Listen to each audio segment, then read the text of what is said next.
le piante sono degli esseri viventi straordinari, no? E in realtà stiamo ancora imparando a comprenderli e a lavorare con loro, per cui è ovvio che anche la potatura abbia un'evoluzione.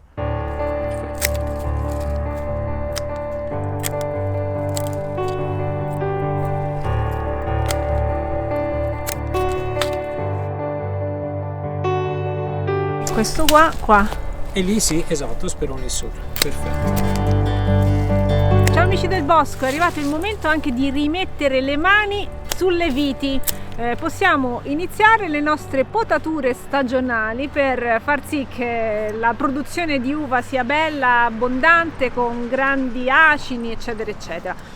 E questa volta mi faccio aiutare da Pietro Isolan. Ciao! Ciao Francesca! Avevamo già fatto un video in questa zona, diciamo, del mio filare, il mio unico filare di viti, con mio padre che comunque un po' ci capisce e mi aveva spiegato diverse cose. Adesso tu mi aiuti e mi dici qual è la tua tecnica rispetto appunto a un approccio del genere. Intanto abbiamo un cordone speronato, quindi va bene, esatto. Come ti piace, come va tecnica? Benissimo, io ho visto il video, il babbo è stato bravissimo, okay. E quindi quest'anno andiamo avanti. Partiamo anche dagli errori che mi sono stati segnalati dopo lo scorso video.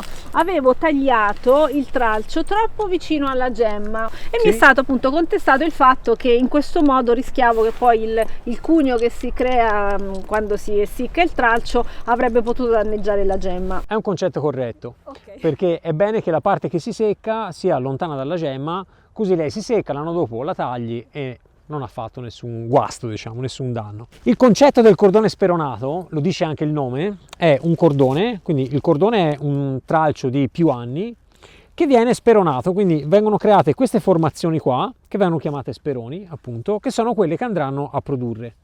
Ora, la vite produce partendo dal legno dell'anno precedente, quindi a questo serve lo sperone. Quindi noi guardiamo questa vite e capiamo subito che tipo di storia ha.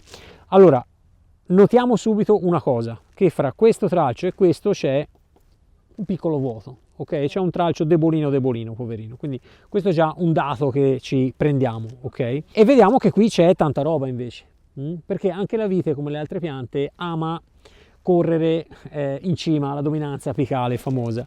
Quindi in questo caso qua la cosa da fare è tenere molto corto lui, perché quando c'è poca forza dobbiamo tagliare di più, un pochettino contenerlo ma senza fare tagli eccessivi. Cosa andiamo a fare? Dobbiamo ricreare lo sperone. Dobbiamo sempre seguire l'andamento della linfa, che fa in questo modo, e seguirla sempre sull'esterno, ok? In questo caso abbiamo qui sotto il canale della linfa che passerà da qui, così. Quindi io lo sperone che lascerei è questo. Immaginandoci il flusso della linfa, il flusso più, diciamo, armonico e corretto probabilmente è questo qua. Nel caso di questo sperone è questo qua. Quindi lasceremo lo sperone esterno. Invece nel caso di questa parte sarebbe questo, ma in questo caso torniamo indietro e andiamo a coprire questo spazio. Secondo me non va bene, preferisco lasciare questo qua, che comunque ha una linea bella armonica, vedi? È proprio una cosa visiva, cioè ci immaginiamo il flusso della linfa che passa. Andiamo a fare il taglio? Andiamo a fare il taglio. Molto bene. Soffro meno per la vita. Quindi eliminiamo questo rispettando sempre la corona, ovvero non andiamo a tagliarlo proprio rasente. Facciamo la ferita necessaria senza lasciare gemme sopra e poi andiamo a tagliare il legno di 2 anni qui. Anzi, facciamo una verifica per essere sicuri che questa sia viva. Sì, a posto. E poi tagliamo qua. A proposito di quello che ti avevano segnalato, vedi che sono rimasto una bella distanza. Più lontano. Il cono di disseccamento arriverà qui. L'anno prossimo, quando arriverò, toglierò il secco. Forse questo è uno scrupolo in più che è corretto farsi, ma che non necessariamente poi rende improduttiva la nostra vite. Esatto, anche perché la potatura non è proprio una scienza esatta, le piante hanno così tante risorse che tollerano anche i nostri piccoli errori. Se posso farti vedere una gemma che forse ha subito conseguenze, da quel taglio può essere questa. Vedi? Perché qui si è creato il cono, fra l'altro si vede anche, c'è proprio il buchino, vedi? Che è andato probabilmente a danneggiare questa, le 2 sotto hanno fatto comunque l'uva. Ok. sotto l'erba. Abbiamo ritrovato il falcino, era sparito da mesi. Il mio babbo sarà contentissimo. Fantastico. C'è innovazione nelle tecniche di potatura della vite. Ci sono alcune scuole di potatura che hanno tirato fuori concetti come quello della gemma che abbiamo visto ora, dove nella potatura tradizionale i vecchi contadini dicevano no, bisogna stare vicino, rasente, dicevano qui in Toscana, alla gemma, no? Altri temi è quello che quando si fa il taglio del tralcio, per esempio, anche lì si diceva no, bisogna stare appunto rasente, di nuovo vicino perché altrimenti ributta. In realtà è bene rispettare un pezzettino, si dice rispettare la corona, perché bisogna permettere alla pianta di cicatrizzare nella maniera più semplice possibile. Si tendeva a dire nel cordone speronato meno candelabro c'è, il candelabro sarebbe anno dopo anno, taglio su taglio su taglio, si forma una specie di cornetto, no? Che viene chiamato candelabro. E prima era vista come una cosa terribile, adesso a patto che sia gestita bene, pur di avere il passaggio della linfa corretto, viene considerata una procedura corretta. Nel cordone speronato, diciamo gestito correttamente, sarebbe corretto avere uno sperone per ogni postazione. Ora qui ne abbiamo due. Anche qui fa parte del discorso che facevamo prima, non è una scienza esatta, ci adattiamo un pochettino a quello che è la vite. Io qui uno speroncino lo lascerei lo stesso, ok? Perché qui non c'è tanto materiale, qui neanche, perché c'è lui poverino che è piccolo, quindi farei questo tipo di taglio. Taglierei qui e speronerei a 2 gemme sole, in questo modo. In questo modo avremo 1, 2, 3, 4 capi, e quindi se tutto va bene avremo 6-8 grappoli qui. Quando c'è poco materiale andiamo a speronare a 1-2 gemme. Speriamo che qui, diciamo, per l'anno prossimo riprenda forza, non è detto, ma noi comunque ci proviamo, ci crediamo. Quindi si può fare o così o addirittura più in basso. Io farei così, perché più in basso non sono sicuro che la gemma sia viva. Anche qui, immaginando lo scorrere della linfa, scorre in qua. Se noi lasciassimo questo farebbe un giro più lungo. Quindi andiamo a tagliare il legno di 2 anni e stiamo qua sopra. Quando è possibile facciamo sempre tagli sul legno di 1 anno, perché più vecchio il legno e più la vite fatica a cicatrizzare. Qui ci sono poche scelte da fare, quindi togliamo un po' il secco che è stato lasciato l'anno prima, e qui, avendo poca forza, io non andrei qua su, starei più in basso, che c'è la gemma ascellare o gemma basale che probabilmente butterà, quindi io mi fermerei qui. Tra sperone e sperone è bene che ci siano 15-20 cm. Perché questo? Perché se ce ne fosse per esempio un altro qui in mezzo avremmo molta vegetazione, l'umidità viene racchiusa qui. Avremo più problemi di funghi. Bravissima, di muffe, di botrite, di peronospora, eccetera. Quindi la nostra spanna noi cerchiamo di rispettarla. Allora, qui invece il passaggio della linfa, se ce lo immaginiamo, arriva da qui, va verso l'esterno. In questo caso possiamo fare tagli solo sul legno di 1 anno, perché qui è un bel passaggio corretto. Allora io taglierei qui, lascio 2-3 gemme, sì, e questo invece lo togliamo direttamente rispettando la corona, così. Possiamo fare anche qui tagli sul legno di 1 anno, quindi togliamo questo e teniamo questo, ma aspettiamo a tagliare, perché ti voglio dire anche un'altra cosa. Se noi qui avessimo spazio, quindi facciamo finta che questa vite non ci sia, potremmo prolungare ancora un po' il cordone. E questo tralcettino qui sarebbe in posizione perfetta per allungarlo. Se io dovessi allungarlo, non lo faccio perché non c'è spazio, ma se io dovessi allungarlo taglierei qui, e ho un altro bel pezzettino di cordone da legare. Ragioniamo un attimo, questo qua vedi che ha un percorso che si va ad arrotolare, quindi ritorna indietro. Può essere in questo caso di tagliare il legno di 2 anni e lasciare questo. Potremmo fare entrambe le cose, qui si tratta di scegliere, scegliamo, tanto in nessuno dei 2 casi facciamo danno. Tagliamo qui e speroniamo qui e ci siamo. E la nostra vitina è pronta. Una volta, quando non c'era la plastica, si usavano i rametti di salice, quindi noi lo chiamiamo vinco in zona, sì, diciamo. Sì. Un salice particolarmente flessibile proprio per fare le legature delle viti. Allora noi oggi andiamo a sostituire qualche legatura di plastica, va bene, con quella di salice. Ne prendiamo 2-3, questo salice è piccolino senza fargli danno, insomma, è giusto per far vedere. Ne prendiamo 3. Facciamo la nostra seconda vitina, anche qui prima la osserviamo. E una cosa che forse possiamo notare subito è che qui c'è un po' tanta roba nel giro di poco spazio. Sì, perché ne abbiamo uno qua, uno subito dietro, la spanna sarebbe questa. Esattamente, esattamente. Quindi se guardiamo strettamente quella regola, uno dovremmo eliminarlo. Quello messo meglio sarebbe lui, quindi eventualmente dovremmo eliminare questo. Quindi qui abbiamo 5 speroni, andremo ad eliminarne uno, perché considerando tutto probabilmente è proprio troppo. Potiamo gli altri, ma prima potremmo sostituire le nostre legature di plastica e andiamo a far vedere come legavano i nostri babbi e i nostri nonni col salice. Si fa così: si prende il salice, si tiene in tirare la parte sottile e la parte grossa viene fatta girare in questo modo.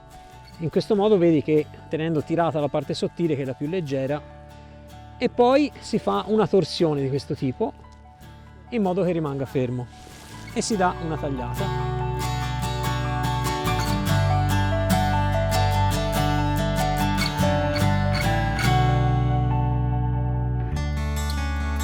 E che bellina che è questa! Queste le fa anche il mio babbo, mi ha insegnato, si possono utilizzare anche per i pomodori, per altre verdure che hanno bisogno di essere legate. Tra l'altro più è grosso lo spessore del salice e più forza facciamo.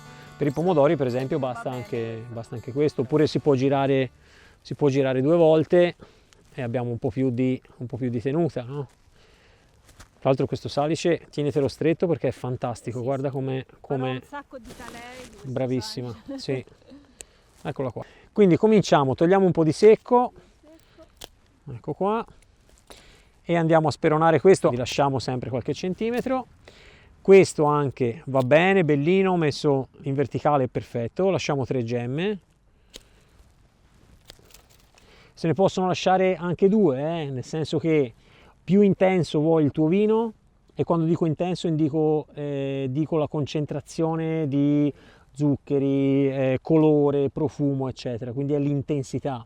Spesso si sbaglia, sai, dicendo si ha una qualità maggiore, dipende dal concetto di qualità, si ha un'intensità maggiore sicuramente. Io ci faccio il succo comunque praticamente. Fantastico, quindi possiamo lasciare qualche gemma in più, perfetto. Abbiamo deciso di togliere uno dei 5 speroni, facciamo un po' un'eccezione alla regola, facciamo un taglio un po' più grosso, e andiamo ad eliminare questo. Eccolo qua. E quindi ne abbiamo 1, 2, 3 e 4.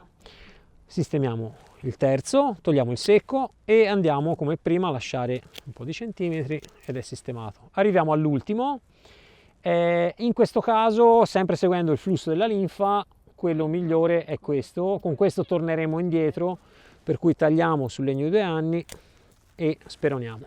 Voilà. Ora facciamo, sempre con l'aiuto di Pietro, un lavoro completamente diverso, cioè abbiamo una vite giovane, non ancora impostata a cordone speronato, e tu ci fai vedere come si inizia un nuovo cordone. Perfetto. Allora, cominciamo dalla base.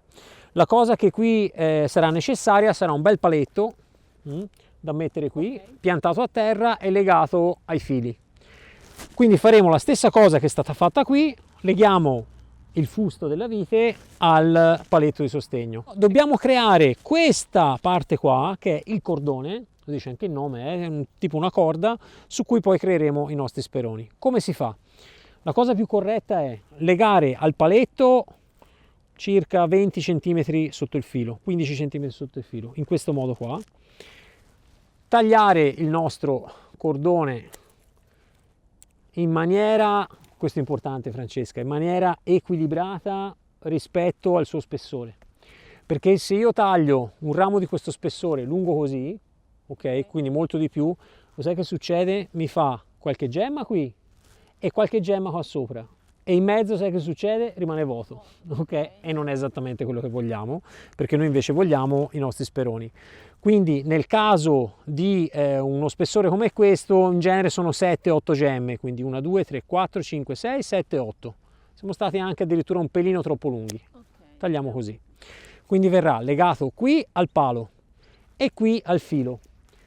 Cosa vuol dire questo? Come vedi ho creato una curva. Ok, qui. un po' più dolce. rispetto a quelle che avevamo lì accanto. Esatto, in modo che la linfa non trovi ostacoli troppo forti. E la situazione che si verrà a creare, con attenzione sempre nella piegatura, sarà all'incirca questa. Quindi queste due viti giovani con un paletto che le sostiene verranno piegate, come abbiamo detto, così, e daranno vita a due nuovi cordoni. Allora, quali li tagliamo qua? Partiamo dalla testa stavolta, va bene lo stesso. Farei così, anche se sono molto vicini, io qua li lasceresti entrambi, perché vanno in due. Quindi qua va solo levato il secco e speronato. Ah, quindi levo questo? Sì, sì. Così. E poi speronato a 3 gemme, lì va bene, perfetto. Stavolta l'ho tagliato più su, Qui c'è un po' tanta distanza, qua io farei un'eccezione, farei un taglio di 2 anni, in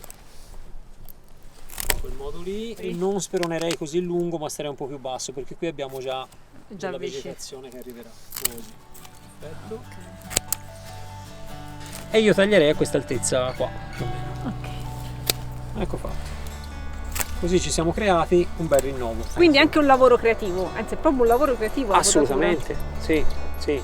Di fronte a ogni pianta dobbiamo osservare, fare il nostro ragionamento, immaginare come potrà proseguire la sua crescita. Proprio così, infatti è una grande scuola di vita, perché nei rapporti con le persone succedono dinamiche simili se le vivi bene. Allora, quindi imparate a potare, perché è una grande scuola di vita. Grazie a Pietro che ci sta facendo questa scuola di vita. Andate a vedere i suoi canali per tanti approfondimenti su questa importantissima materia che ci serve proprio nell'orto e nel frutteto. Grazie, ci vediamo al prossimo video, mettete mi piace naturalmente, fate le vostre domande a Pietro e se volete altri video con lui scrivete Pietro. Ciao a tutti, grazie.